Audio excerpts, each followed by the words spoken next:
Hello friends, तर आज आपण बनवणार आहोत मस्त असे गरमागरम बटाट्याचे पराठे. सो त्यासाठी मी घेतलेले आहे ते 2 वाटी गव्हाचं पीठ. त्याच्यामध्ये मी 1 वाटी मैदा मिक्स करते, कारण का मग ते लाटताना त्याची बाइंडिंग चांगली येते. त्याच्यामध्ये धना जिरा पावडर टाकले पिठामध्येचा मिक्स करताना, आणि थोडंसं मीठ चवीपुरतं. सो असं हे सर्व मिश्रण आपण व्यवस्थित प्रकारे मळून घ्यायचं आहे.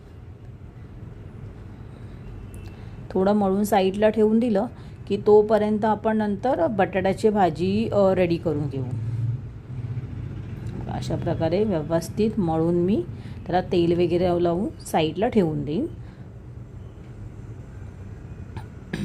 सुट्टी पडली स्कूलला की असं काहीतरी वेगवेगळं करावं लागतं.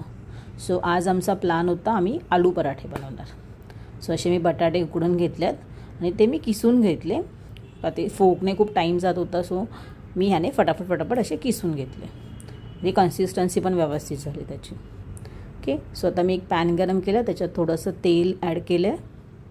जास्त नाही करायचं कारण का नंतर आपण ते भाजणारच आहोत.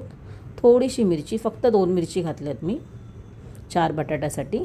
आता हे धना जिरा पावडर जे मी बनवलं होतं, त्यानंतर आलं लसूणची पेस्ट आणि थोडीशी कोथिंबीर आहे त्याच्यामध्ये. सो हे जरा व्यवस्थित तेलामध्ये भाजून घ्यायचं आणि मग त्याच्यामध्ये आपण जे बटाटे किसून घेतले ते त्याच्यात ॲड करायचे. सो हे आपलं आलू पराठाचं जे मिश्रण आहे हे रेडी झालं. त्याच्यामध्ये आता थोडं मीठ घालायचं आहे आणि मी कसुरी मेथी ॲड करते, त्याने पण मस्त टेस्ट येते कसुरी मेथीने.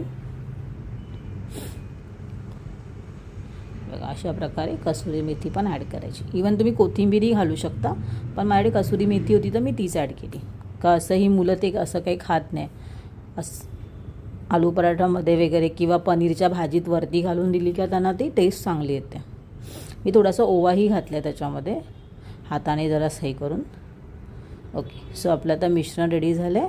आपण चपातीचा एक गोळा बनवूया त्याच्यामध्ये बटाट्याची भाजी भरून. आणि हे खूप इझिली लाटलं जातं कारण का आपण आतमध्ये मैदा ॲड केलं आहे, त्याच्यामुळे तो हे होतं. व्यवस्थित प्रकारे आपली ती पराठा लाटला जातो. सो आता आपण मस्त असा देशी घी किंवा तूपामध्ये भाजून तो पराठा छानपैकी भाजून घ्यायचा. आणि असं मुलांना गरम गरम खायला दिलं ना तर आरामात ते 2, 3, 4ही खातात. मी थोडेसे आतमधलं जे मिश्रण ते कमी भरते, कारण का जास्त भरलं तर ते कधी कधी मग खायलाही करतात. सो असं मीडियम भरलं तर व्यवस्थित खातात.